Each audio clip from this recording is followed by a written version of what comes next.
anymore for whatever kind of task we do. So before I start, I usually know all my students from all the years.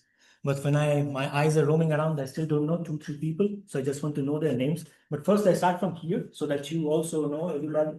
So Gabby is professor, Center for Cosmology and Astrophysics. Alex is like me, Center for Cosmology and Astrophysics. Then Mattia is professor like Gabby. Material science, no worries. Material science laboratory, then Kesnia, like me, researcher, material science, then Tina is professor, material science, then second, I don't know you. Please introduce. Me? Yes, I'm a student. PhD student. No, Okay. not yet. But I'm interested in AI. The name is Abel. Say it again, Abel. Abel, yes, it's correct. Which department? Tell me. Sorry. Which department?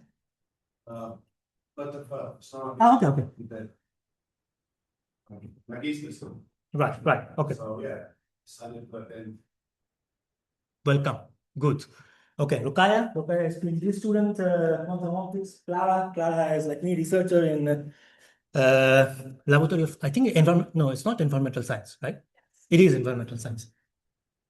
Right. So Alex and Clara both are Smash Fellows, so they will teach few of the classes later on, so you get to know them better. I don't know you. Under the ideas. You write the Ushka S's with a hat? S with a hat. Chuck. Say the name again. Ushka. Aluchka. Okay. Okay.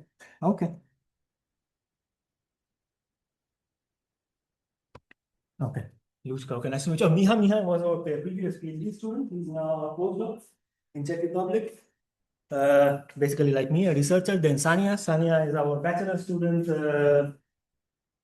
cosmology and astrophysics. She's also working with me for a thesis, which is a very nice topic you might get to know later. Then, yes, I forgot your name. It's my fault. Yes, I forgot your name. I think we met like 2 years back. Yeah, so, okay, Ushka, Center for Atmospheric Science. Sangeeta, same, Center for Atmospheric Science, but a PhD student. Then we have another Smash Fellow, Luca Izzo. He's like me.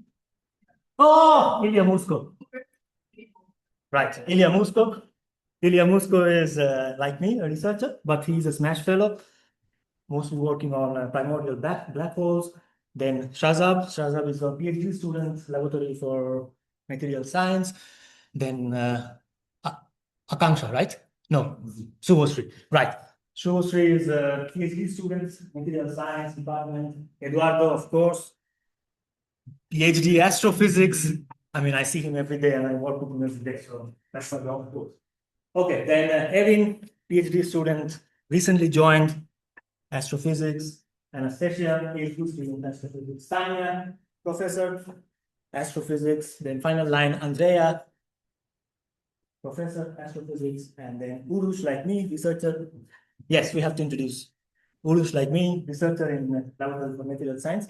Mario just joined. Mario is also a PhD student in astrophysics. Okay, so I cannot go for this for the Zoom, but please try to be present. So let me just give you a slight overview of how this will go. So if you go to the schedule page, so I will teach the first 2 classes. So this is the basic ones, and then I'll come back at the end. I'll go a bit later. So the basic ones are basically trying to build up the fundamentals. So a little bit of mathematics, but mostly how to think about problems, starting from some simple problems like regression and classification, and then we go to deep neural net, how to think about deep neural net. Then Alex will teach how to think about your data. How do you think about evaluating your model? So by the time the second class ends, you know a little bit of machine learning. I guess most of you already know a lot, but basically now at that point, you can start to do your homework. I recommend that the first homework that I give, you do it after Alex's class, which is 3rd class. She will tell about evaluation of models. How do you think about data? How can we evaluate model? and how to check for consistency, what's happening during the training time, what's happening during the test time, etc. Fourth class, this is actually going towards unsupervised learning. You will see a very slight introduction today. What is unsupervised learning? Then we're going to discuss mostly on something like clustering the data. How do you think about some hidden representation of data? This is called latent space. Then this will carry on. This will actually be taken over by both Alex and Gabby, the other Gabby, not this Gabby. She is a smash fellow.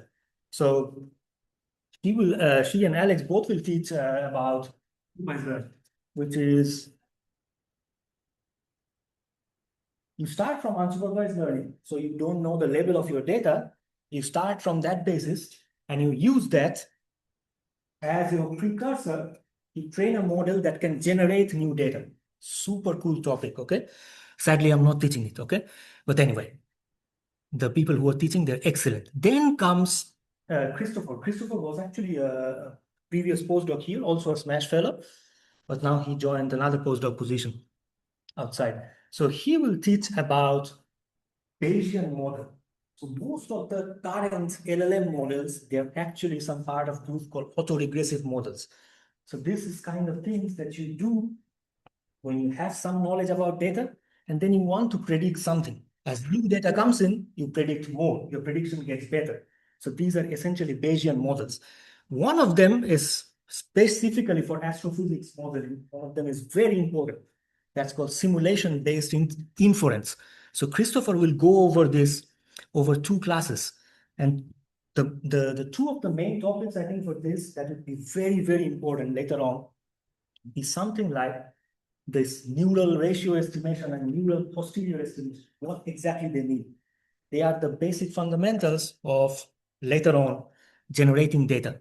Okay, then I see that what's happening here. Okay, so then I see it's basically comes to a very cool topic like Clara. Clara is working on models like AlphaFold that basically got the Nobel Prize. So then she will talk about multimodal data training, how to train, and etc., etc. Then comes back to me or maybe somebody else. This is introduction to NLP, natural language processing. So you can think of your data. So as I'm speaking, you can think about this as like a time series. As I'm speaking at every second, the sentence is getting bigger and bigger. You can think about this as a time series. So time series and natural language processing, they're kind of equivalent to each other. So probably me or somebody else will teach this. This would be the introduction for how you can think about processing languages, how you can think of going from words to some representation. That's called embedding.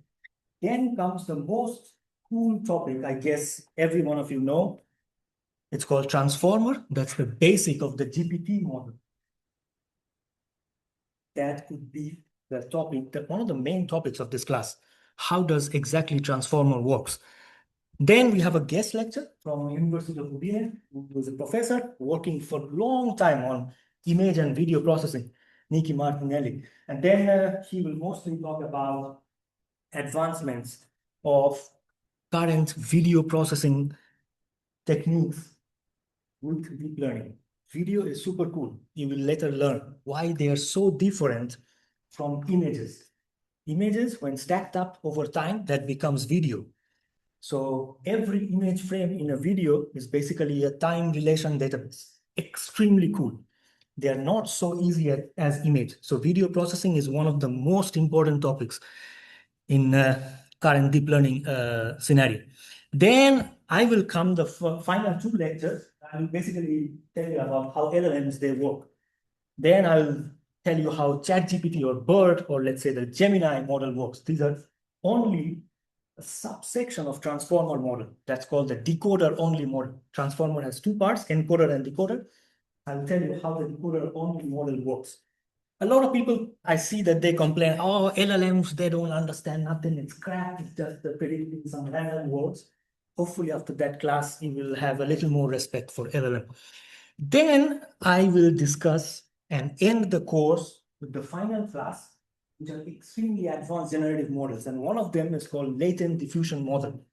So to really understand those topics, I recommend, especially at the end, when it complicated and more complicated, more mathematics, you will see some papers just to read the abstract of the paper. I see a lot of people get discouraged just by reading the abstract because it's so mathematics heavy. So I think it's better you pay attention to the class so that at least you're not discouraged by the math. The math is actually kind of easy and it's a getaway. So let's say I'm a fan of math, but I went to physics is because physics is like a representation of math. Machine learning you can also think of as a very cool representation of math. This will happen again and again. You will see some examples today and later on. So that's basically the overview. So hopefully that's interesting enough so that you continue. And let's now see the slides, what's going on there. My goodness, 25 people online. What are you doing over there? You have to come this side. There's going to be a huge gathering next class. Please join. Okay, let's begin. Let's start sharing. I have to go full screen.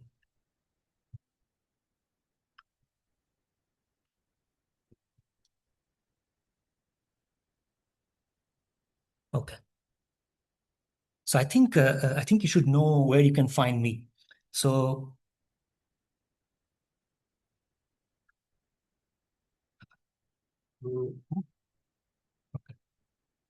so you find me upstairs, okay?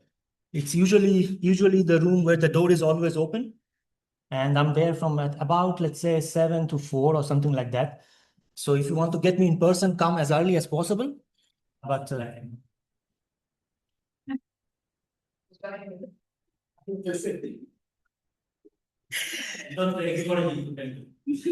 but this is too early morning. This is too early morning. That was to highlight that that's the only room that has the door always open. So please don't be discouraged, okay?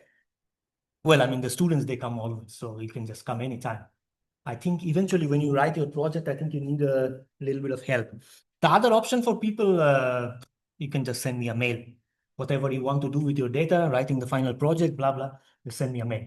Okay, so let's get through this first part before we start the class. This is mostly for some generic introduction that I had in mind. So when we designed the course, I had some specific requirements, but then Gabby asked me to drop some of them. So I'll come to that. Now you will get a lot of resources posted on the web page. So keep an eye on the resource web page. But specifically for people who are actually interested to learn a bit more, I will discuss some mathematics, but later on, if you still want to carry on, the best book, I think, it's my opinion, of course, is this book by Christopher Bishop from Microsoft. It's the most benchmark book for learning the basics of machine learning. It's called Pattern Recognition. If you just type pattern recognition, this book is freely available. The other one is basically when you have small data and you want to run or build a very robust pipeline of machine learning, you can look back at this book. This book also comes up with a very nice GitHub page where all the examples are actually written in code format. This is the book by Andreas Muller. He is the developer of one of the most important machine learning library. That's called scikit-learn. We have used this. You will need to use it a lot. Okay. The most baseline course, go around asking everybody. The most baseline course is taught by one of the most pivotal researchers. It's so good that top level researchers, they make these lectures completely free. This is from Stanford. I always say in the class when I teach that Stanford Library and MIT Open Library, they're free. So why not just check out there? This course is the baseline course, Introduction to ML by Andrew Yang. The most amazing and baseline course to get started with. I strongly recommend. If you're getting started with, you can just start tonight. Okay, almost all of this, the things that will be taught, they are available. Now there are training resources available. It's a PhD level course, so take charge and try to find some stuffs online. Okay, now for developing the course, where to start from? So I thought there should be some base materials needed, no? But then Gabby said this might discourage a lot of people from outside, specifically the math ones. So on the course webpage, you see that no basic needed, no knowledge needed, just only a little bit of Python. But what I had in mind, I was arguing with Gabby, that you should know a little bit of linear algebra, differentiation, first and second order, and then probability and statistics. I think I told Sania is here, bachelor students, every year I teach the first class, first class I teach with the physics one. And I always say the three most important topics that you're going to learn to create a very strong mathematical base for your physics are these three topics: linear algebra for quantum mechanics, differential equation for any kind of optimization, probability and statistics for understanding any kind of distribution, specifically for physics likelihood. Okay, Python as programming language. So none of these were mentioned. So I assume that you probably don't have much info on this, even though I know you have. So I take this as an opportunity to go back, to look back at the definitions and blah, blah, blah, how to teach it if I would be teaching again. So this is a good opportunity to look back and find some more generalized way. Yeah,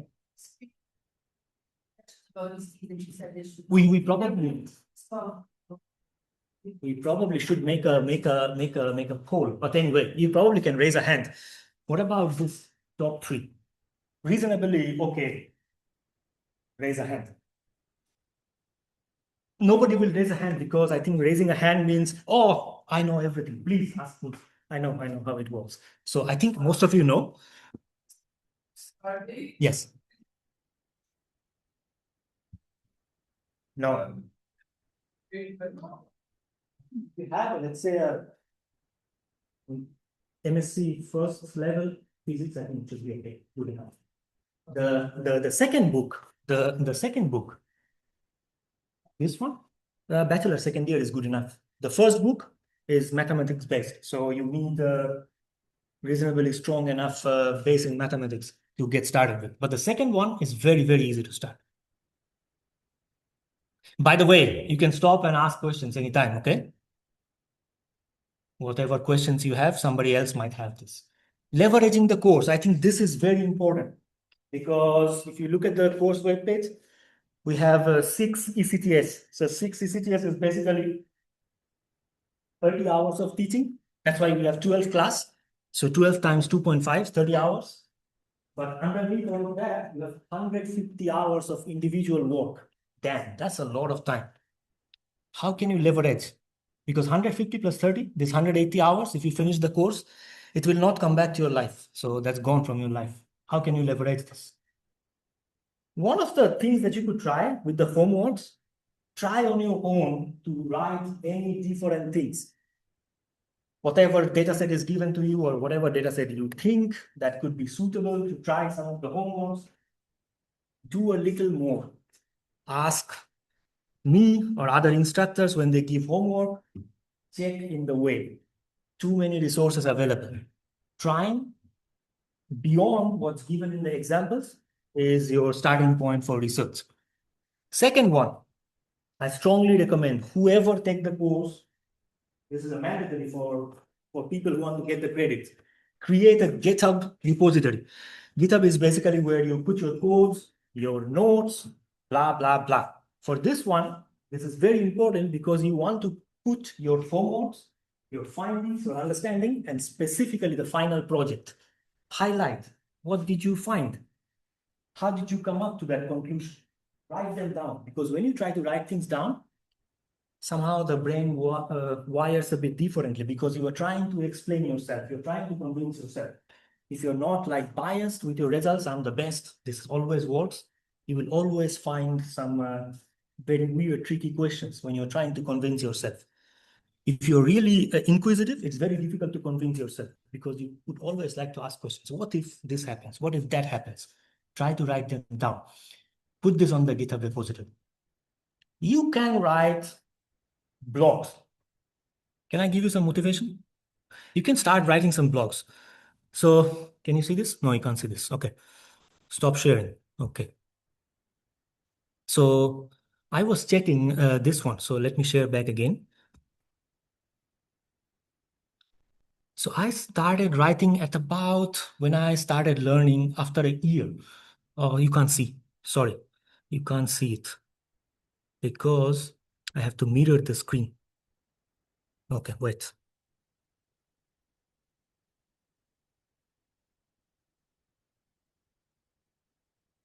It only appears in Zoom, but you can't see it. So wait just a second. Yep, okay. It changes. So this was back 2017 or 2018. So you could see some of these things here. So I started learning at about PhD second year or third year. And then back then there were not many resources. So I thought I should start writing them down. And a lot of the basics were written like this. I didn't care who reads or who doesn't read, but it's basically to have reasonable understanding within my own mind. It's always good to try to explain. Again, try to explain it to yourself. Let's go back to the presentation. Leveraging the course. Yes. So uh, in Zoom, can you see it, guys? Is it okay? You see the slides? Yes, we see. Perfect. Okay. Final project is the most important one. Can I get this out?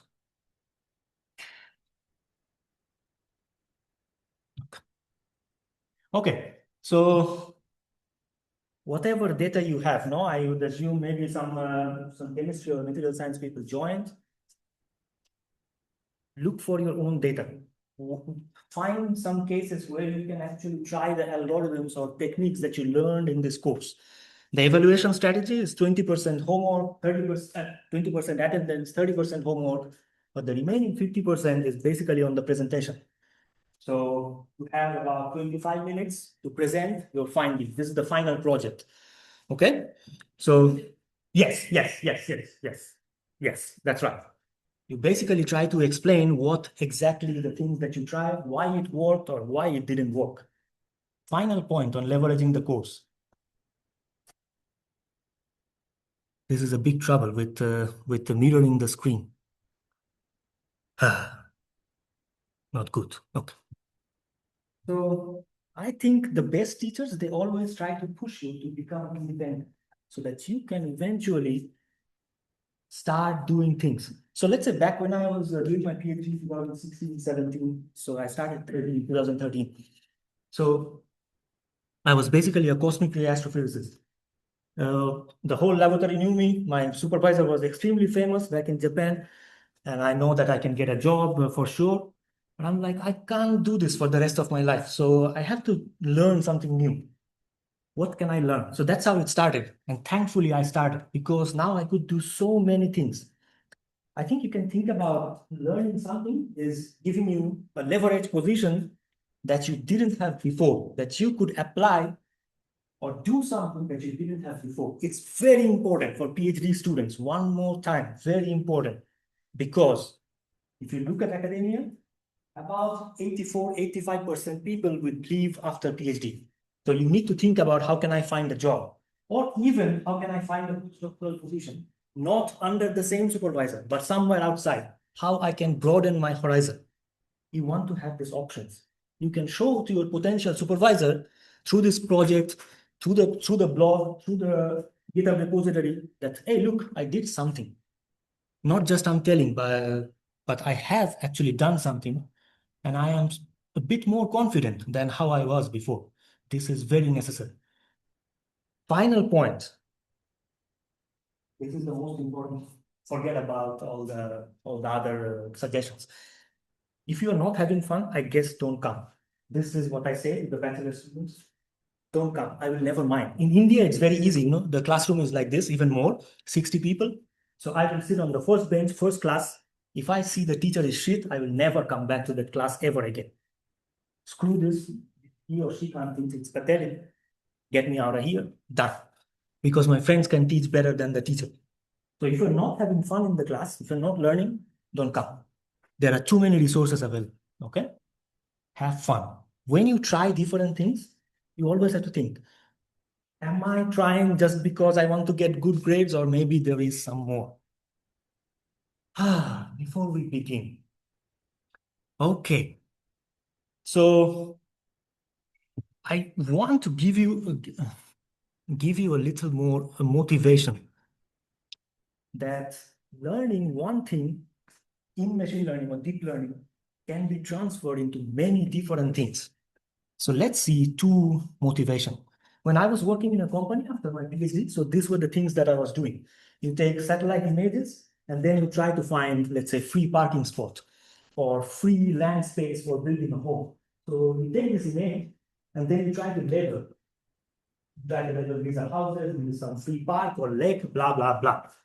Then I was thinking, this is 2018 or 19, something like that. Then I was thinking, this looks like some objects if I take a picture with my camera on the sky. Why can't we do this? So I applied for the position here. Back then, 2018, 19, I think Gabby's group was one of the first groups that were doing this thing for astrophysical images. 2022, I was giving a lecture for the Regina Summer School. That's for the material science department. And then I searched, okay, because I knew this should be applicable in material science, I searched material science segmentation. What actually happening? You'd learn in the next class on this thing. It's called segmentation. You try to label every pixel on your image. So I typed before the school, okay, I know all the basics, but now I have to find the dataset and some example cases. I typed on Google deep learning segmentation, material science, and this was the first paper on a scientific report, basically going through the 10 images and then trying to label the particles and how they move over time. So this looks like some small particles, blah, blah, blah. On my astrophysics eyes, you could easily tell me that these are some stars or galaxies. And that's the best thing. Once you have the basics, you could transfer it. Where else you could transfer? One of my friends now working on Waymo, you could do the same thing for self-driving cars. Segmentation. You divide every pixel. The car is moving, you level every pixel. Human beings, tree, building, blah, blah, blah. Same techniques, okay? It's a little more complicated because it's happening over every frames. So it's like a video processing. It's a little more complicated than image, but essentially the base are the same. The network is the same. Quite astonishing.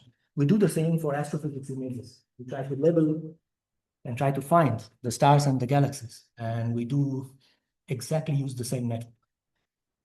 Once you learn the same basics, you could apply it for astrophysics, satellite data, scanning microscope data, transmission microscope data, LiDAR data, blah, blah, blah, etc. Isn't it a nice motivation? Another one. When I was doing my master's, that was a very known technological institute in India. So a lot of people would write very, very good in programming. And one of them back then, 2011, 12, back then, so one of the main topic was recommendation for web page, recommendation for video in YouTube, recommendation for your next product for Amazon. So the way these kind of things work, you think of this as some sort of a graph network. You have your local, let's say you're in Facebook or you're on Amazon, you have a community, and then you try to establish connection. How am I connected to? So this is the job of the algorithm. How this person, me, is connected to other people. What my friends, they bought.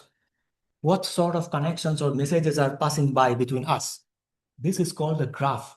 Very important concept in mathematics. So usually you define a graph with this G and E. So it's a G and E. So G is the graph. E are your edges. Edges are basically the connection. Edges are the connection. And V are the vertex. What's on the top? So in this case, the human beings, they will be vertex. The connection between them, through some bind, through some message passing, they would be the edges. This is extremely important for material science. So I just typed, when I was preparing during the holidays, graph network for material science. So here we have, so paper, I think, I forgot which journal, maybe Nano SCS or something, I forgot. But anyway, this is basically trying to model large molecules as graphs. So the way they do it, you have this huge graph and you break it down to different connections. So you have the vertex. Vertex are your molecule. C4, oxygen, nitrogen, blah, blah. And you have different bonds. These different bonds are your different connections.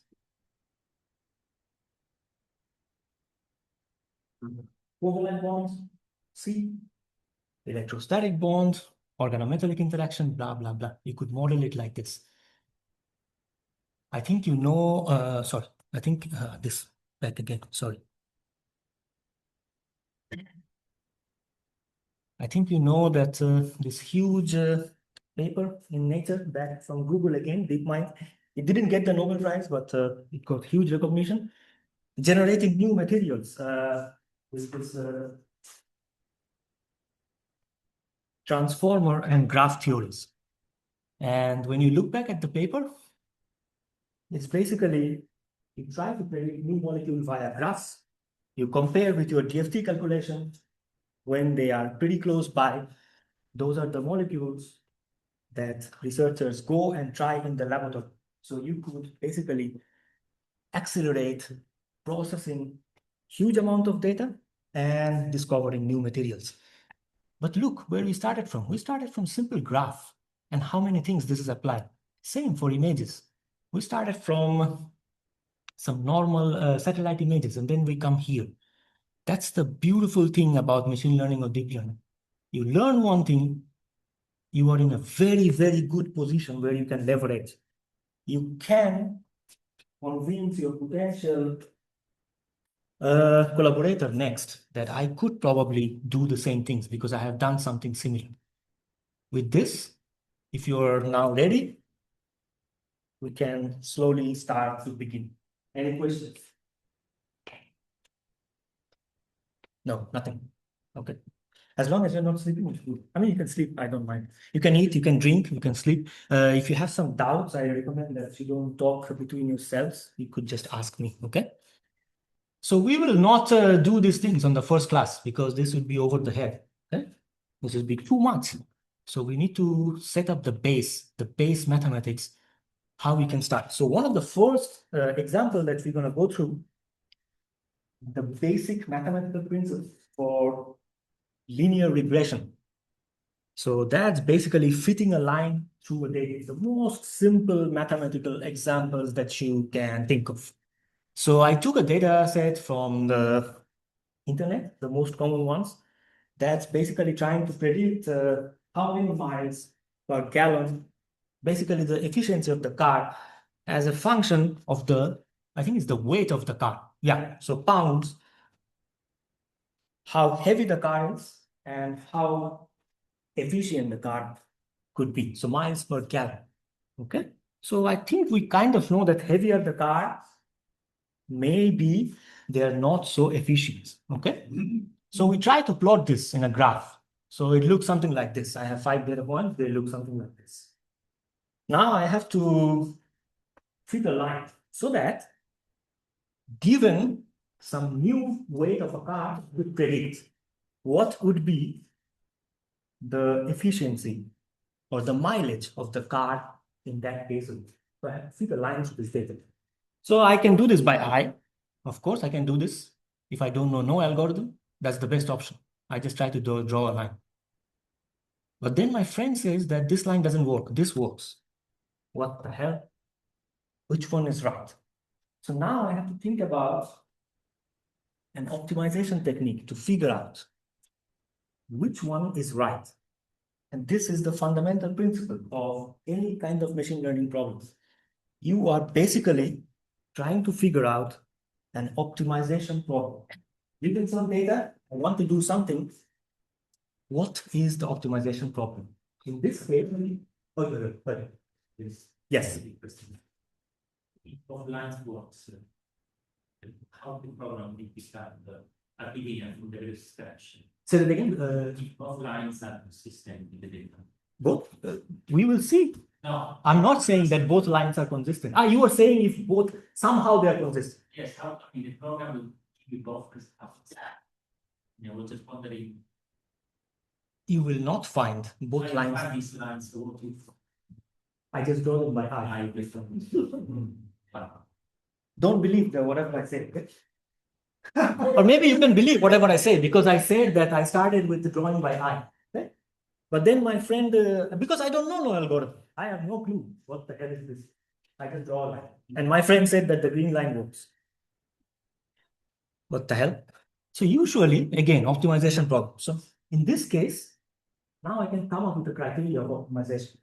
So one criteria would be that if I draw the lines, at least given the data points, maybe the line is not so far away from those points.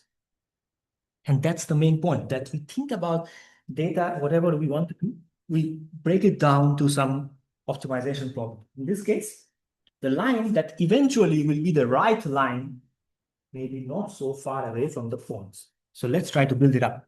There's another very important point, because on the next part of the, if I can read, next part of the lecture follows on classification. These types of data, this builds on continuous data system. What does it mean? So let's say I have some other weight of the car, 3,452, I don't know, somewhere here, 3,452, and I have to predict it. Some arbitrary numbers. This number could also be some arbitrary numbers. These are continuous points. How does it differ from something else that you learn? That's called the categorical data. Categorical data is something like 0 and 1. I give you an image, it's a dog. Okay, I label that dog image as 0. I give you another image, cat, 1. Thankfully, there is nothing in between dog and cat. Okay? So I guess at least I will not make a mistake and justifying dog and cat. There will be nothing like a D-cat or cat dog. It doesn't exist. So it's 0 and 1. This one can take any value. It's for continuous data. So now the problem basically boils down, how can we think about drawing this line? Okay, let's see. How do we proceed? I want to make sure that you get comfortable with the mathematical notations, because this is very important.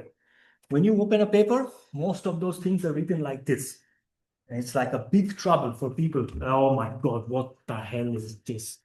Let's just close the paper. And that's the end of machine learning.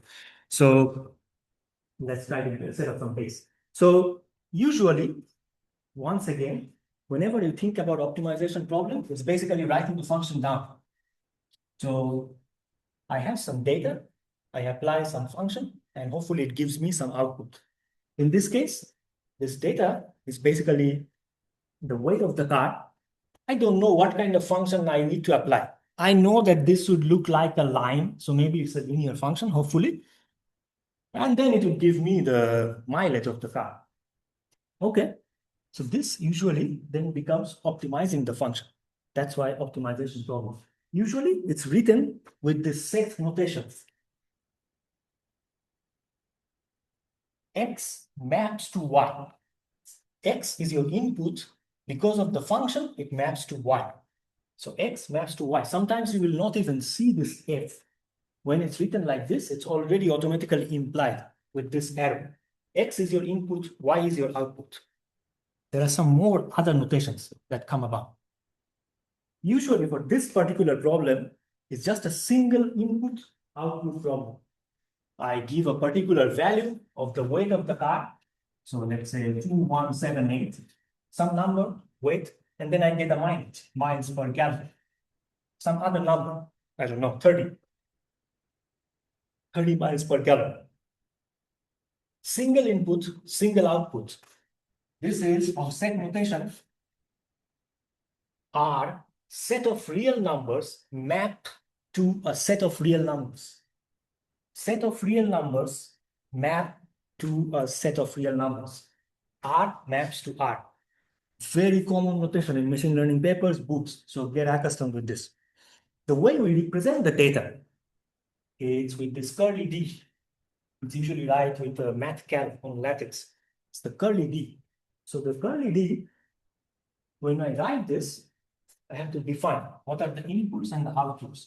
These are a combination of X and Y. X and Y. Input, output. When I write it like this, it's automatically implied. So first, the left one is input, the right one is output. This one varies from 1 to n. So when you see this notation, you automatically know that this n represents the number of data points. This big N is the number of data points. So for us, in this case, 3, 3, 4, 7. So we have 7 data points. So in this case, the N would be 7. Let's continue. Fancy way of saying that our data has n samples. But this is your pair. And this good way to think about this, that this input and output acts as a pair. So now in this case, what we know for our data that we have X and Y both. When we know this, we can train something, a model, a function, so that I give a new X that doesn't exist in the database, it's prime, will give me a new Y prime. Okay? This method of learning is called supervised learning. A large chunk of the machine learning depends on supervised learning.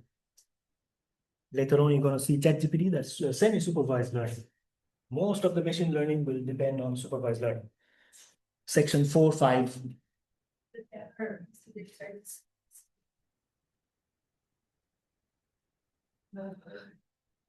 Where is, oh my God, where is Zoom? Bloody hell. Where is Zoom? Oh no, I hide the meeting controls. Okay, it's back. Can they see now? Gabby, can you tell me? Is it better?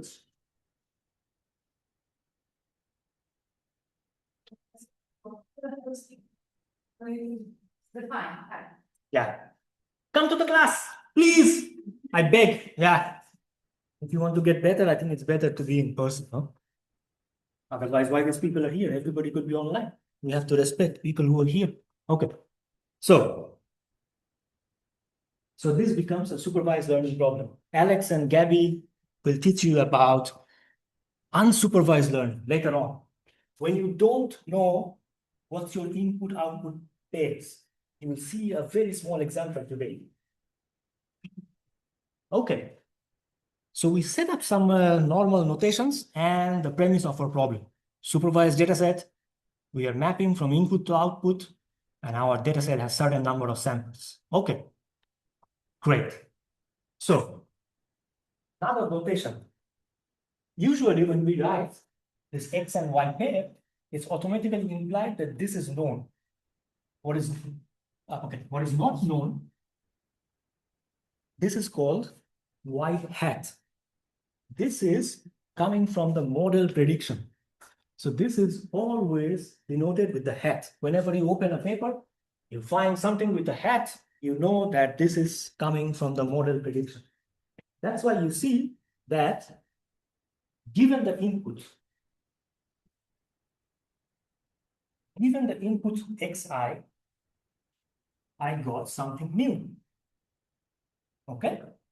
This is my linear function because I saw that the graph looks linear. So now I can actually go to write a linear function. Okay? So this is my output. Okay, I got an output. Okay. So now, once I have the output, I have something to compare because I already have xi and yi as my pair. This I know. I put it in this model and this gives me a new y. This may not be exactly equal. Okay. So this is y hat. I don't even know how to determine this w and b.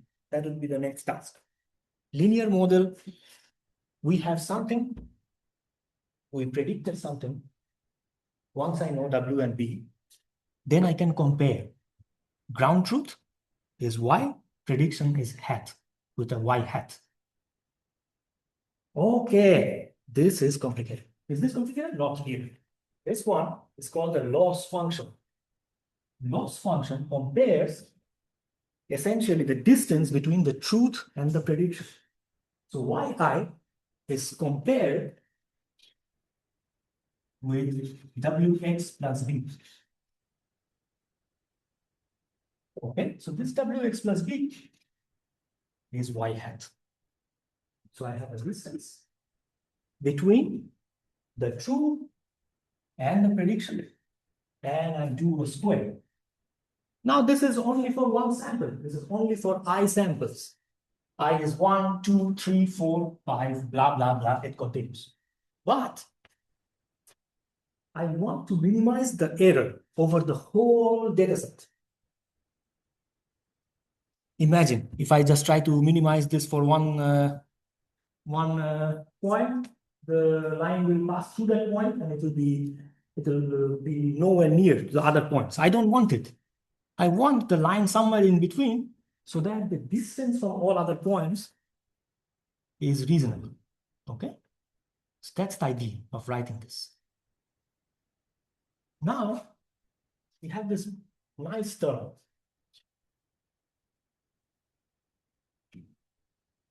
Sum over the whole data set. All the samples. I have taken into account all the samples. I take an average, divide by the number of samples. This is called mean squared error. Squared error, mean because I divided by the number of samples. But now I have a very annoying mind, and my mind says that I have no clue why you use square. Why this distance has to be squared? Why not 2.5?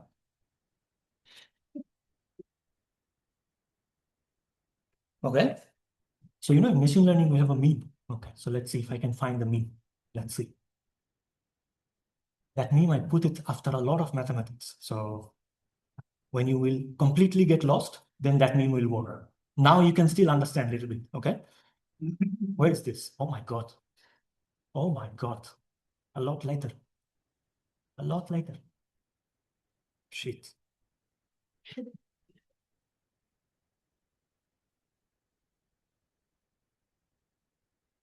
Okay. Don't worry. 2 words. I said it. Let's go home. Okay. By the way, that is Andrew Yang. Okay. My favorite machine learning teacher. Excellent human being. Super humble. That's why you don't know. He also has his company. This is just a meme. He is one of the most experienced researchers. So this is just a joke. And that course, the introduction to machine learning, is actually taught by him.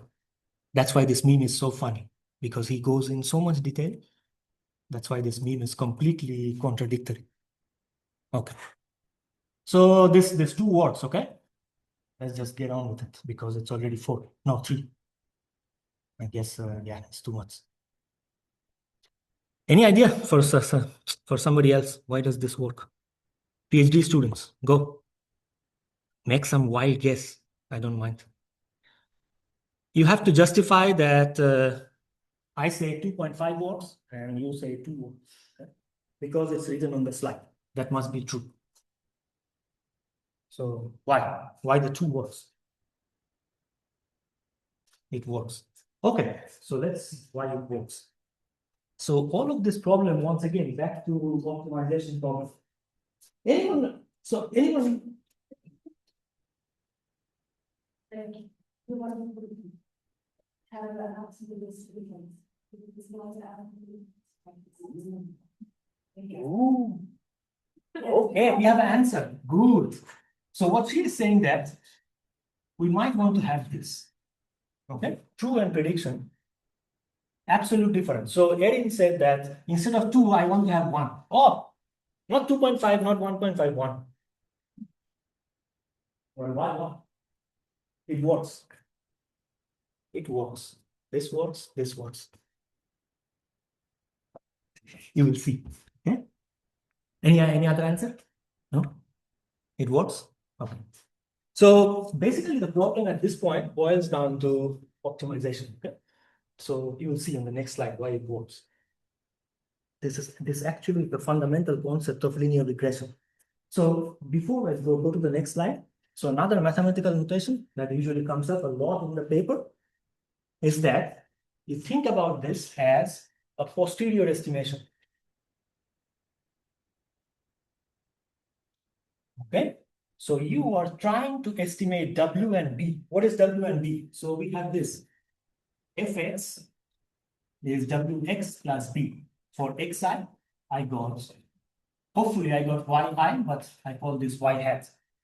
This is the output, okay? Is W and B, I will determine. Given the data, I will determine W and B. Whenever you see this kind of sign, whatever is on the left, this is something that I am trying to estimate. It's a posterior estimation task.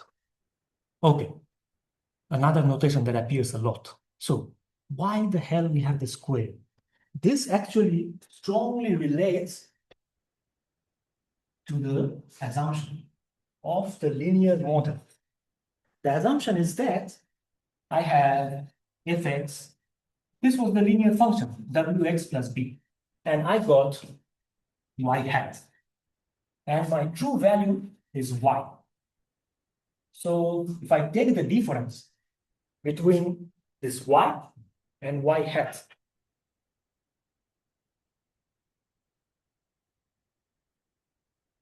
hopefully after the model is optimized, I'm left with a very small number, right? Because I want my prediction to be very close to the truth. So when I make the difference, maybe this number is very small. That's the idea. And I'm trying to reduce the error between the truth and the prediction. Here comes the fundamental assumption of linear regression with mean squared error. That fundamental assumption is that this error is distributed with zero mean and sigma variance. At this point, I can write the likelihood function. Okay. Super cool. I can write the likelihood function where this becomes the mean of my Gaussian distribution. Why Gaussian distribution? Because this epsilon was assumed to be normally distributed. That's why I can write this. Okay, is this good enough? Reasonable? Yes, good. That's the next slide. Why you said this before me? That's cheating. No, that's cheating. Okay, so that's the reason. Okay, so when you submit your paper, if the referee doesn't know anything, you know nothing, nothing will happen. The paper will get published. But usually, for all the times when we submit paper in the journal, the referee will always ask, how does your residual behave? Plot the residual. The residual on a 2D plot will look like a Gaussian. Zero mean and some unit variance or maybe sigma variance, whatever way they use scale the data. Very important point. Now, once we have this likelihood for this, this probability distribution for this, now I see that we have this Gaussian distribution. Okay. So now what Erin said, I can model this as the log of this P. Log of the P. What is this P? P is the probability distribution of getting to Y given xi, the data. And this is parameterized by W and B. This W and B is same for all the inputs. Let's go back to that line. I want to have a unified W, the slope and intercept for all the points.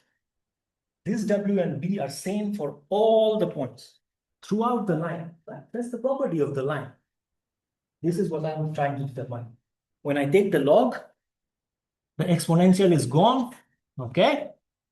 And I'm left with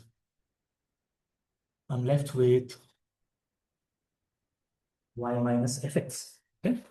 When I go with the log, this exponential, I have xp minus blah, blah, blah, something. This exponential e to the minus, it just becomes y minus y hat squared, okay? The variance is just the property of the noise, okay? So that's not the important. The important part is this difference. How far is your prediction from the truth? Okay, so the understanding of this mean squared error, where it generates, it comes from the modeling of the error, the residual. Very, very important. So we established something. Now this is basically at this point maximizing the likelihood. You can just write a chi-square function, fit the data, and you have your W and P. Great. Okay, so we established something. So now for this part, in the Gaussian distribution, if you think about the Gaussian distribution, it usually has relatively small tail. So whatever is in here, they're penalized more compared to here because Gaussian pushes the distribution towards mean. It penalizes more the numbers or the samples that are falling in here. You will see what does it actually mean. Penalizes larger error modes. When I'm far away from the mean, which is the truth, this it penalizes more. What does it mean? More. More compared to what? Go. Sigma, yeah. Yes. You didn't say what is this now? Sigma. So very good point. So you will see actually on the notebook, I mean, if you also for the students, usually when you do this, do the difference, you're left with some residual. But before that, she will teach you scale your data so that for almost all of the parameters, you usually have a zero mean and unit variance. So essentially that sigma will become 1 when your data is completely scaled. Okay, that's a very good point because when I take the log, the sigma doesn't really go away. It's still there as like a constant. So that's a good point. Why it's still there? And why am I ignoring it? When I'm scaling the data, that sigma will essentially become a 1. So the residual is basically zero mean and unit variance. Okay. So this is very, very good point. Thank you. But the question is a sigma, physical mean, the meaning in, for example, in the problem that Right. we of the machine, of the car weight game. Right. This sigma is what? I mean, This sigma is basically, you can think about this when you predict for the new point, how far it is from the truth. That's your residual. That's it. That's it. That's basically the variance in the noise. You're going to do it for a lot of data points. You're going to get a distribution. That sigma is basically the variance of that. so it's a datum of the data set, or it's something that you No. calculate out of Exactly. It comes out of the calculation. It comes out of the linear model. I assume linear model. I make the difference, and this difference has zero mean, and after scaling the data, unit variance. Okay. Another important point, you see, that why not 2.5, 1.5, 1, blah, blah. It's a very important point that you will see again and again that deep learning or machine learning is not some arbitrary crap, okay? Most of the times they have very strong mathematical principles. Okay. What does it mean? This penalize the large error modes. So I want to focus this on a bit more because that's also related to what Erin said. So I have this error.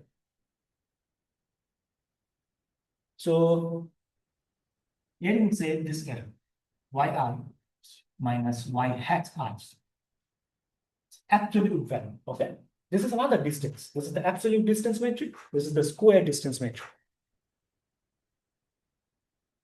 Why not this? Okay, so let's see. That's a very, very good point. So let's see some examples. Erin, any answer? Why not this before I show? And why this? Or maybe why this and why not this? When do we apply what? Which one to apply? Which one to not apply? Blah, blah. Any idea? Oh, yeah, sorry. Go, which one?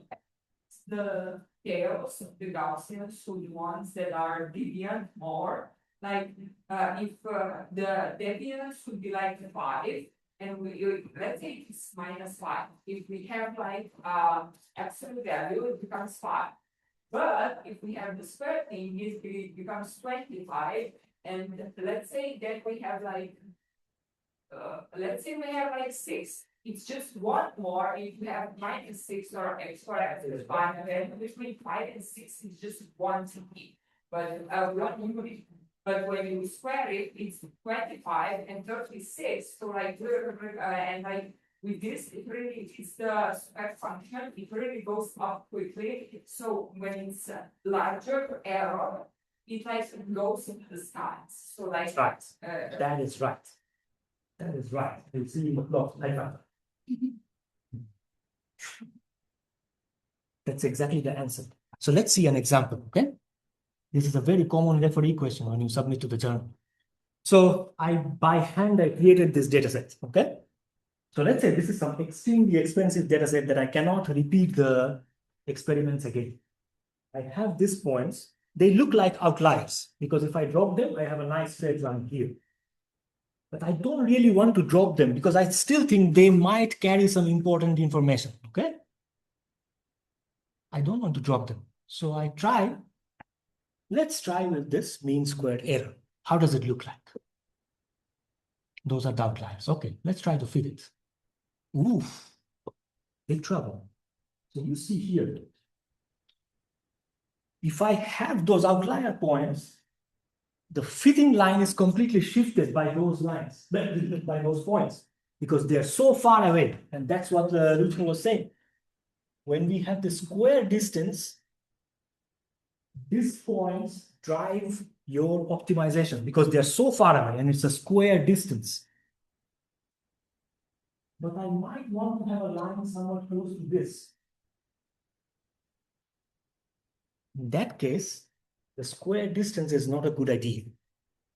Let's see some fit values. You will find this on the notebook. I put it on the resource page as a link.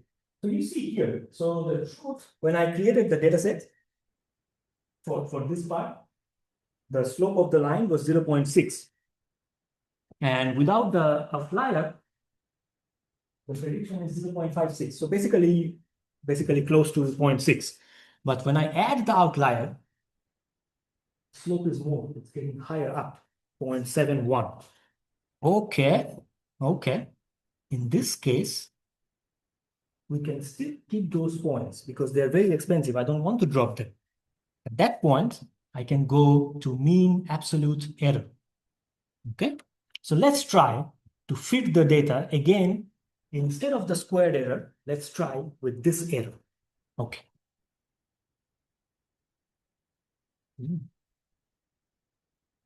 Now I have this.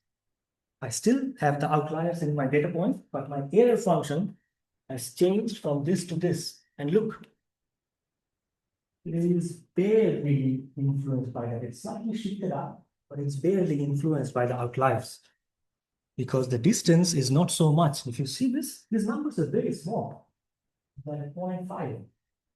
It's not so much. But when I make a square of it, so let's say from 2.5, that's 2.5. I make a square, that becomes 4, 5, etc. Okay. It's a quite common question in submit papers in journals. Why did you use this loss function and not this? Or why did you use this and not this? Just now a referee asked us this question. So we are preparing, we already have. So it's a common trick when you submit to the journal. You try both, you know which one is the best, you put it on the draft, you put it on your paper, and you keep the other one because you know that the referee will definitely ask this question. So that is one referee question gone. So you don't need to spend much time.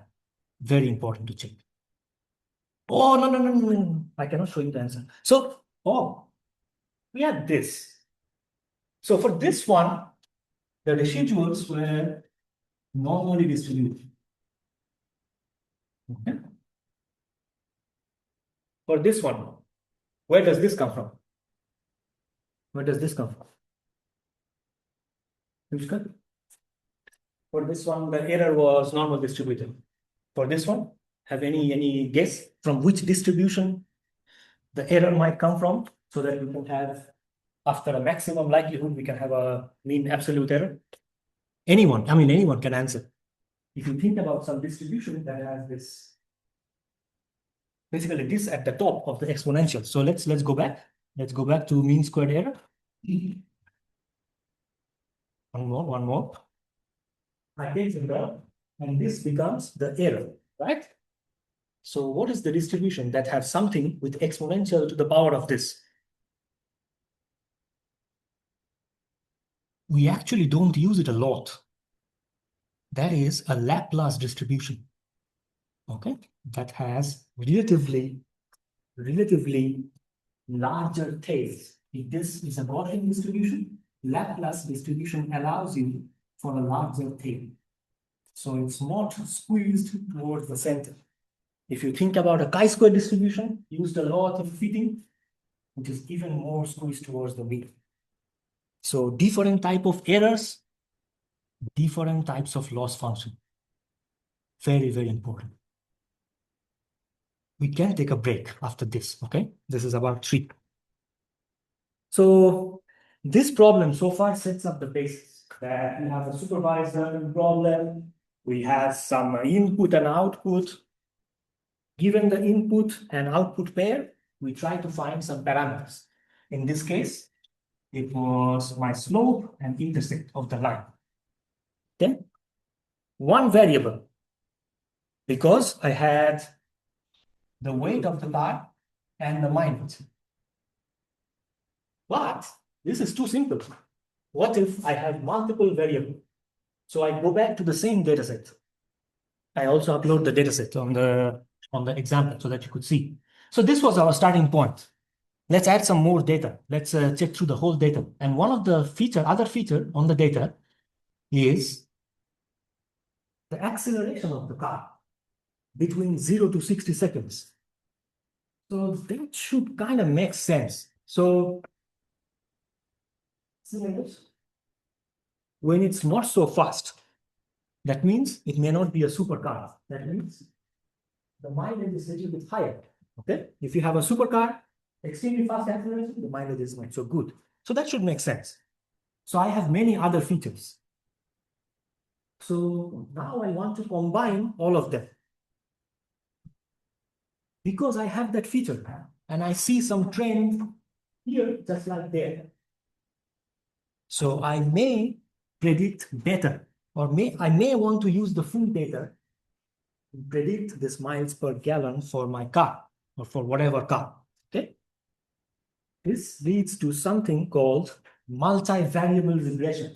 Initially, we have only one variable. Okay, because this X is basically a single feature. That feature for the weight of the car. Now I have multiple features. W1, W2, W3. These are the corresponding weights for all other features. So let's say W1 could be a feature for the weight of the car, okay? Then W2 could be a feature for the acceleration. Then W3 could be something, the horsepower of the car. I think that was another feature in the data. And now let's assume all of them could be combined as a linear model. I'm still going with the linear model. I'm not so sure. This is just to show. This is just to show that how do we think about multivariable regression. So we have many variables. We combine them linearly. Back to linear algebra again. And then I can predict some output, okay? And hopefully after the optimization, I have W1, W2, W3 for different features. And then given a new data point, I can predict it. So let's go a little more on the math notation. Then we can take a break, okay? We finish with this, the first part. So this will come later. Keep this in mind, okay? We will come to this later. So how do we actually write this in paper, mathematical notation? So we write this as a column matrix. Column matrix. So I have a data point, xi. This xi has many features. What does it mean? So let's say this is some car, Volkswagen or some, I don't know, Renault or something. Some car, some model, blah, blah, blah. This has weight 2,345 kg.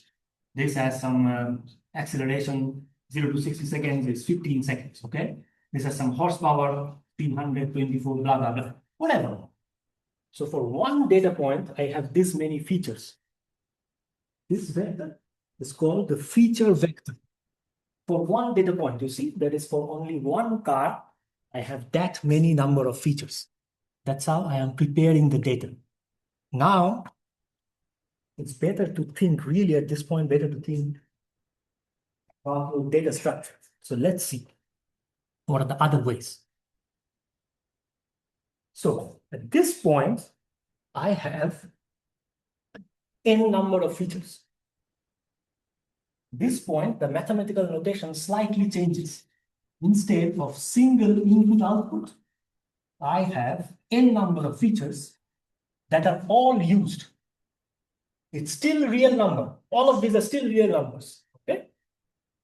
All of these are still real numbers. I have n features. All of them are taken into account to predict one variable. That's the miles per gallon. Okay? For one data point, I have n number of features. Given these features, I must predict what's the miles per gallon, what's the mileage. Okay? How do we usually proceed with this? We think about in terms of matrices. Now, this one, the weight matrix is, instead of one, we have many W. So W1, W3 till N. It has to be till N, because if you look back at the linear model, how it goes. So we have W1, W2, W3 till N. N, the small n, is the number of features. By the way, this I didn't do just to confuse you. You remember how the notation was? The big N was for the number of samples. This is for number of features. This is not to confuse you, but this is just to show how the papers are written. This is very common notation. So I prepare the weight vector. So let's say I have this X vector, the column vector. For one car, I have this many features. Now I prepare my weight vector, W1, W2, W3 till Wn. So how can I combine this so that this becomes a linear combination? Wi, Xi. Basically, taking the transpose of this, so it looks something like this: W1, W2, W3 multiplied with X1, X2, X3. This is just simple matrix multiplication. After the matrix multiplication, I have W1, X1. That's why it's better to think in terms of matrices. It's really nice time to think of matrices. At this point, you can think of your data as a matrix.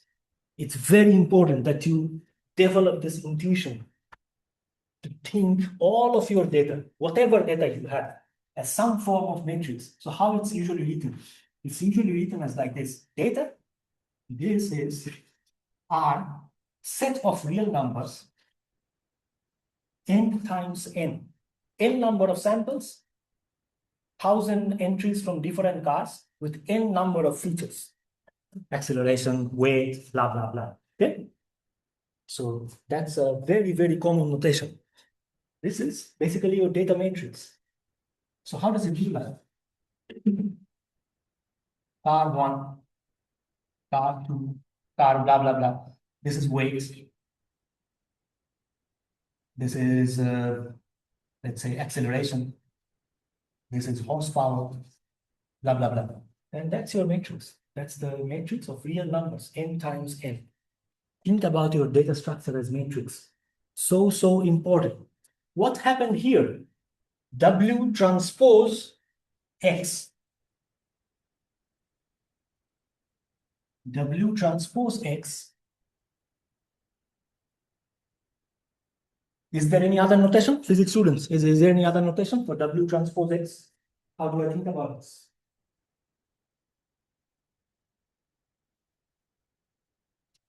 Astrophysics. Any other form of WTX? What exactly happened? So I was left with W1 X1, W2 X2. When does this end? Say it again. Dot product, scalar products.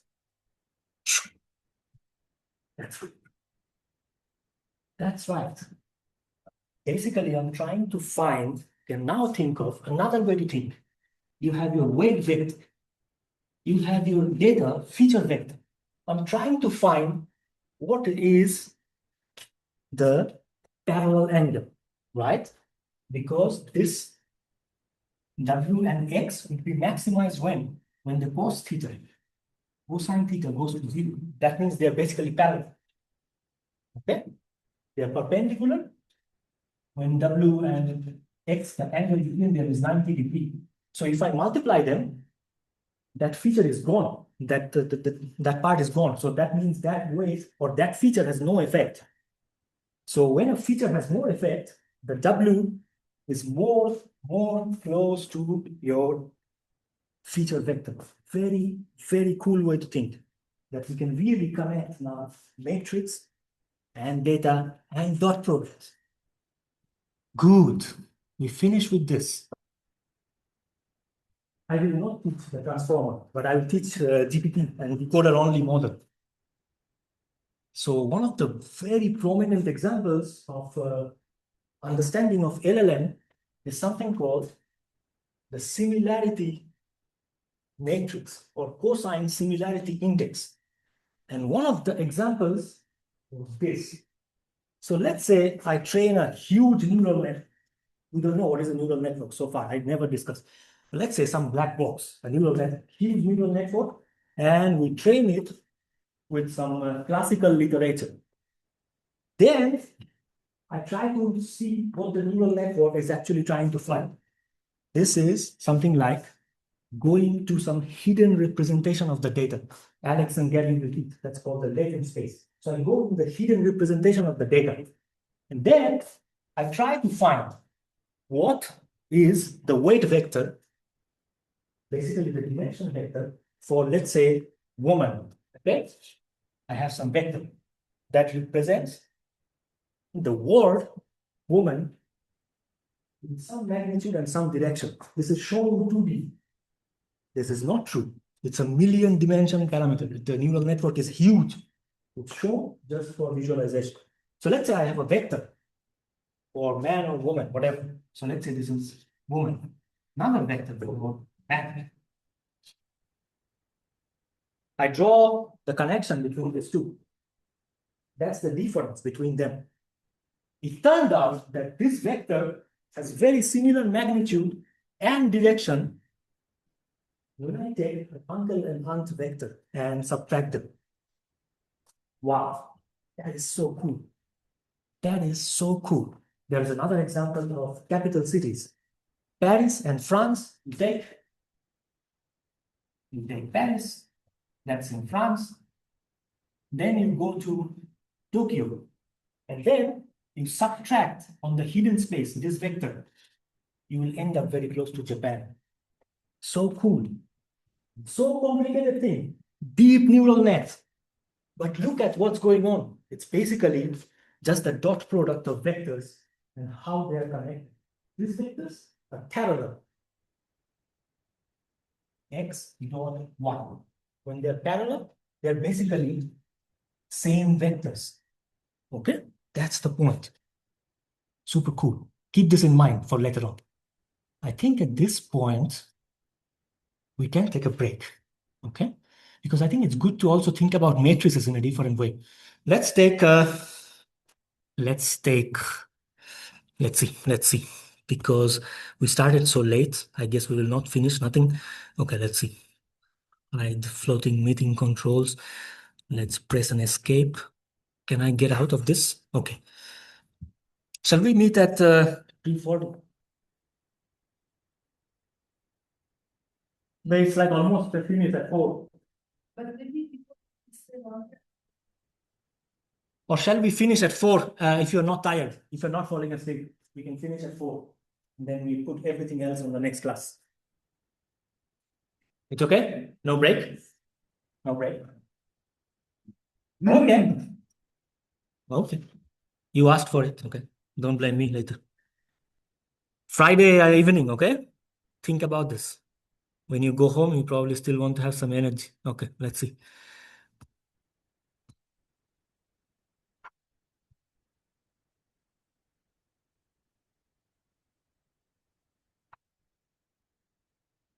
I guess, yeah, I have to share in the Zoom.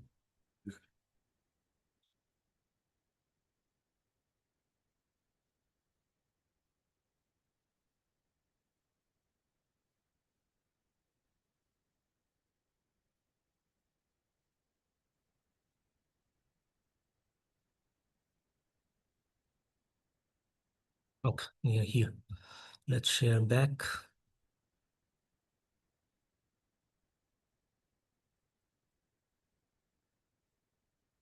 Anybody has any question online? Don't be shy. Just ask. If not, okay, let's go. Okay, good.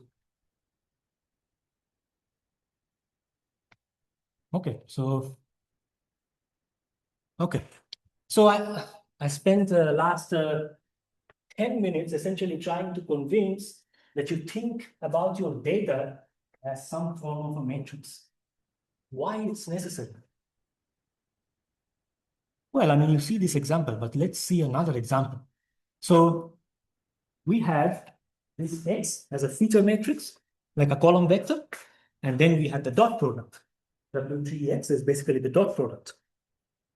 So basically, it's a matrix multiplication. Another way to think about this is you operate that W matrix over X. This matrix, you can always think of operator. In quantum mechanics, it's very common. In linear algebra, it's very common. This W is an operator that's operating on X. So let's now try to think like that. What happens? So let's say I start with a unit square. Then I have a unit square at the origin. You have to bear with me for 5 minutes where we are going with this. So let's see. So we have this unit square. So unit square means basically you have this point 1, 0, you have 1, 1, you have what is it, 0, 1. Of course, you have origin. Then we operate a matrix. We operate a matrix to the space. I don't know why I have this R. But maybe it would be clear soon. I operate this matrix on this. Make a guess how it would look like. I operate this matrix on this space. First of all, does that make any sense? What does this mean? What does it mean? I don't know what it means. I operate a matrix over some square space. What the hell is this? Something. Okay? Let's drink some water.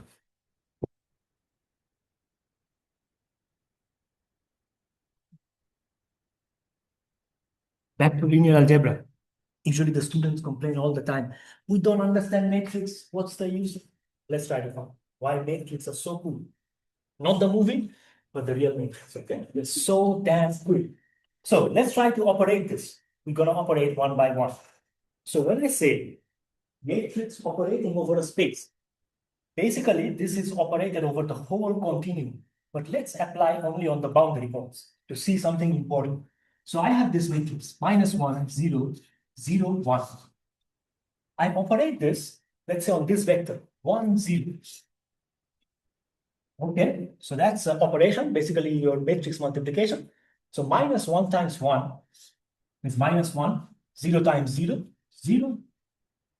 0 times 1 is 0, 1 times 0 is 0. Oh, shit. This is -1, 0. 1, 0. 1, 0 is now -1, 0. What the hell? Oh, let's try on this one. -1, 0, 0, 1. We apply it on 1, 1, which is basically the diagonal term of the square. Where does it go? -1 times 1. -1, 0 times 1, 0, 1, 1, 1.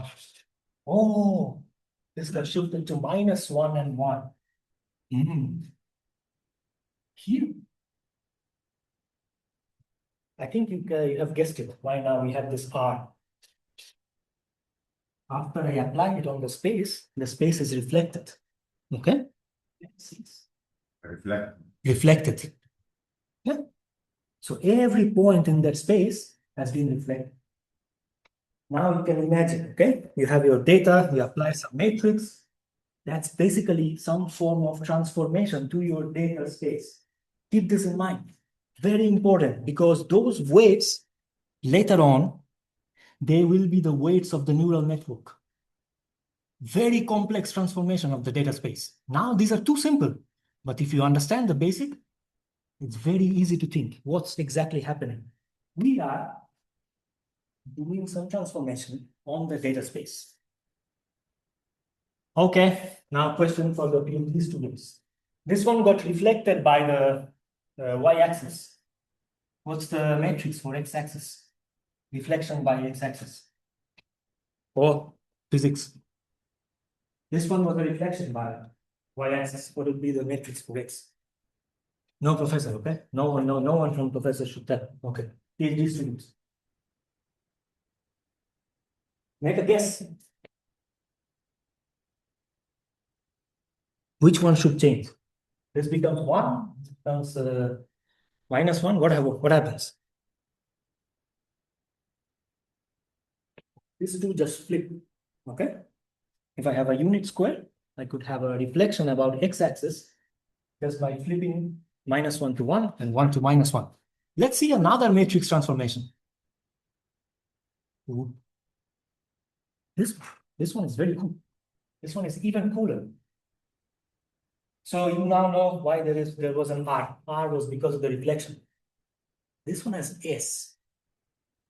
What can go with S? Okay, let's see. What can go with this? So we have 1, 1, 0, K. We are back with our very famous unit square because this is very easy. So this matrix was operated on that whole data space, on that unit square. Okay. So let's say I apply it on, because I know what it actually does. So let's say it apply on 1, 0. Okay? So if I apply it, this will become 1, 1. 0 times 1 is 0, K times 0 is 0. Oh, no change. What a stupid move. It does nothing. Okay. So this point remains the same.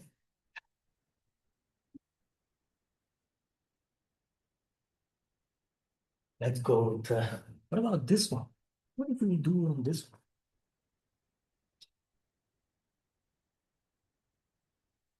One times 0, 1 times 1. Oh. Oh, okay. So 1 times 0 is 0. Plus 1 times 1 is 1. 0 times 0 is 0. K times 1 is 3. Oh, this point got shifted to 1 and K. 0, 1 point got shifted to this was 1. 1 and some K. I don't know what is K. Let's say K is 2 or 3, somewhere here.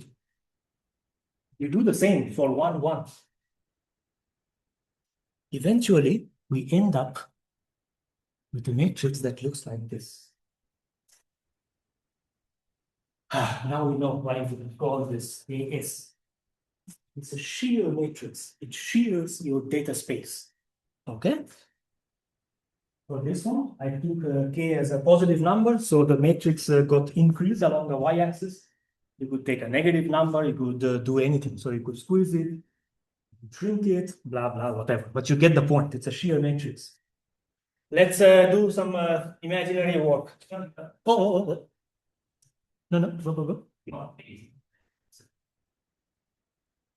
Okay, you can take this as a number, like a 2, 2. Yeah.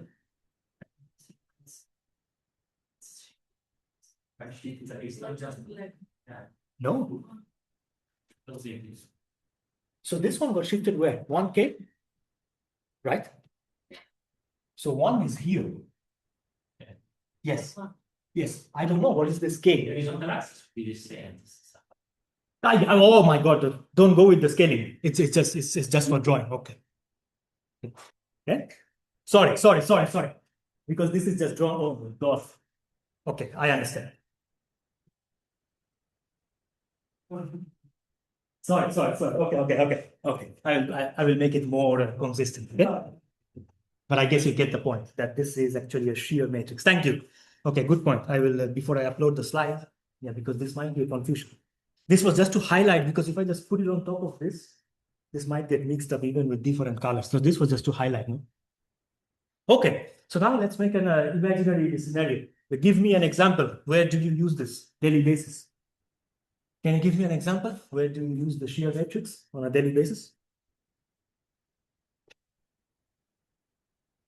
When do you do some italic things? When you go to Word document and you press the I. This is a graphic design in 101. It's basically shift the I space, this vector or whatever, let's say W, whatever, this space gets shifted with the shear matrix. Okay, some other examples of matrix transformation apart from neural network. Extremely heavily useful for physics people in game development. There is a topic called ray tracing algorithm. Extremely expensive algorithm. So I enter the room with my gun.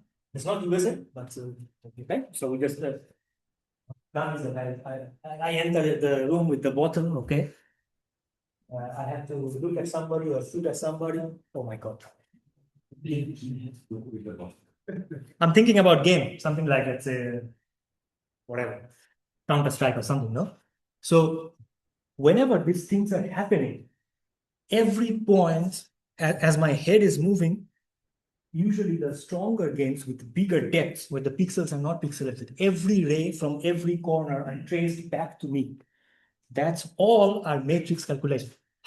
When I shift my head, how does that point now looks from there? When I come here, how does that point shift? So every point on this whole room, you bin it with some spatial binning. The finer the spatial binning, the smoother the games look like. And then you do the ray tracing algorithm. Extremely expensive. Okay, so very common job for physics people. I mean, at least 5 years back, it was a very common job as a game developer. Okay, but we keep this in mind that matrix transformation, essentially we are transforming the data space.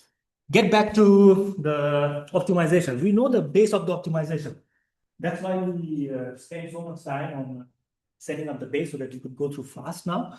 So essentially now we have the same principle. Let's say we go with mean squared error. Okay, so we go with mean squared error. Basically, this becomes finding the derivative. This is the first time you see. Optimizing is basically trying to minimize or maximize this. So minimization, maximization, okay? So I try to make it to 0 and look for the second derivative, okay? So I go like this. So that's the optimization problem. You will learn on the next class, hopefully if I have time, on something important called the gradient descent algorithm, how it exactly works. It's very important for neural network. So if I take a derivative of this, if I take so I have the squared function, right? So I have y minus y hat. This y hat is actually a function of w and b. I am optimizing for w. So this is another slightly point of confusion, because we always in mathematics we write del y over del x. So you will automatically think that it's a derivative with respect to x. X are here data points. We are not optimizing data points. We are optimizing the weights of the data points that will be multiplied. So y is not a function of x. Y is a function of w and b that would give me some new y hat. Okay. So here I do the optimization and I take the derivative. Of course, you get the point. Basically, derivative with respect to w. So the 2 comes forward, and this wxi plus b is essentially y hat. So that's why it's y minus y hat. And this is, for mathematics people, this linear regression problem is actually a convex optimization. So I have a very nice, well-defined global minimum. That's the assumption for convex optimization. I could always find a strong global minimum. This is not the case for later on for neural network. Neural network is non-convex optimization. You will see later on. Okay, so basically I try to find, how do I find this? We'll learn later. How do I take the steps and blah, blah. Coming back to matrix, finally, think about this, setting up the problem really in terms of matrix. Basically, solving a set of linear equations. So here, let's say my data set has two features. I don't know. So let's say in this classroom, I measured the height and weights of people. So this is height, this is weight. And I have n number of samples. So I have two features and I have n number of samples. Okay, so that's my data matrix. So X is basically a set of real numbers with n times n. Okay. Then I go to the weight. What was the idea of the weight? Weight is basically trying to optimize the feature. It's not trying to do anything with the data space. So weight will have only two components here because I have only two features. So weight vector is W1 and W2 because these are the two features that I'm trying to optimize for some problem. I don't know. Then output, single variable output. That's why I have Y1, Y2, goes till amount of data points. This is defined by the number of the data points. So yeah, now think of this as a system of linear equation. So W gets multiplied with X, I get some Y hat, and then I compare with Y. And in this case, I can also write the gradient basically as a matrix. Okay? Because I'm trying to optimize over this W1 and W2. So the gradient, now it's a vector instead of just a single derivative. It's basically a vector now because this vector has two components, two features. In neural network, you're going to have billion features. So this will be maybe a million or billion column vectors, okay? You are trying to optimize over billion weights of neural network. So essentially this whole linear regression basically boils down to few important concepts, okay? So regression essentially works for continuous variable. So let's summarize. Okay? So at any point in between on that straight line, I could predict. I can have any number on the X. For that corresponding X, I could predict any number in Y.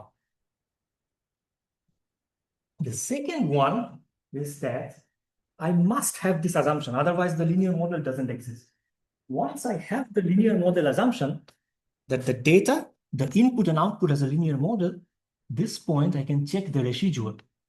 At this point, the residual has some form of behavior. Either it's a Laplace distribution or a normal distribution. Then I go and think in terms of data matrix. The whole data set is n times n. N, one more time, the big N is your number of samples, N is the number of features, W is essentially, again, number of features. So you must match this, because if I want to multiply the W transpose X, right? So X is N times N.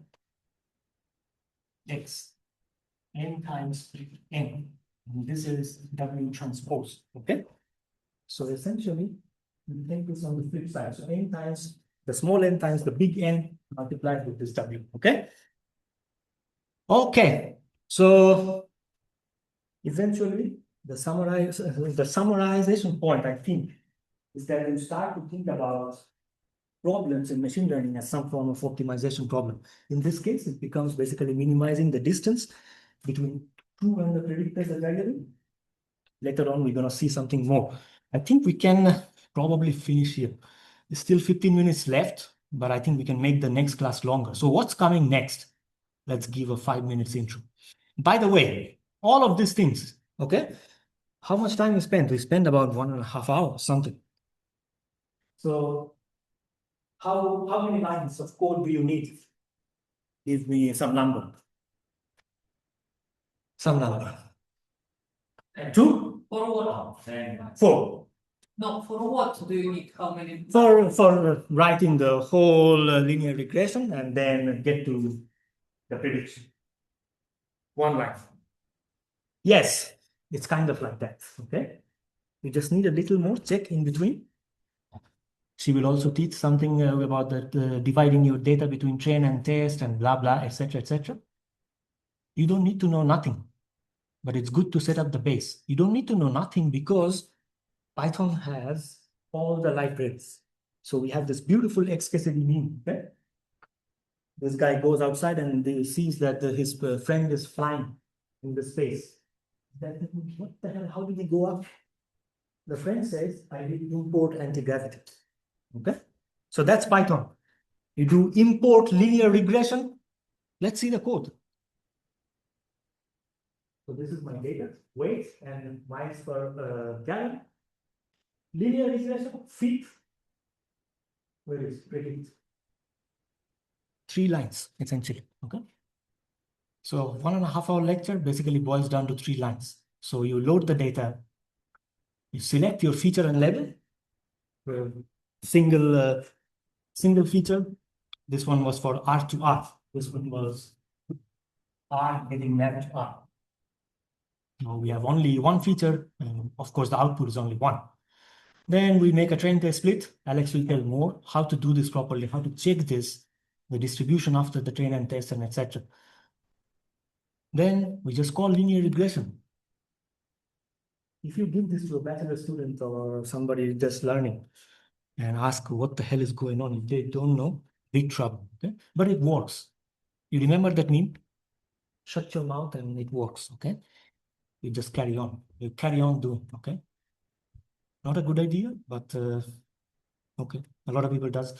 You can check the fit parameters. No need because it works. You know it works. And you predict on the test set, and then you compare the prediction and the truth. What's coming next? Next would be classification. Next class we can end here. So classification is categorical data. So how does the categorical data looks like? It looks something like very traditional example for students. Number of studying hours and possibility of pass and fail. So given the number of studying hours, that could be a continuous number. Maybe a student studies, I don't know, 5.8 hours. That could be continuous. But the prediction is binary, 0 and 1. It's categorical. So if I plot it, there is nothing in between. It only can take either 0 or 1. That's what it's called, the categorical value. How do we think about all of this? How do we optimize? What is the loss function here? If we can understand the basics, then we can go to neural net. So a lot of maths still there, but I think it's necessary that you understand, especially the PhD students, how does this thing work? What motivates the loss function? Oh my God, too much math in the next class, okay? Not too much. No, come, please come. Yeah, don't get discouraged by this because the math is still simple. So now I'm thinking because there is a lot of left, so we have to start the next class at 1 or 1:10 maybe. Okay, we end with this. If you don't understand, just come to the next class. Okay? Okay, thank you everybody. Any question? Any question or something? No. It's okay. Everybody understood everything. Yes. Good. Uploading this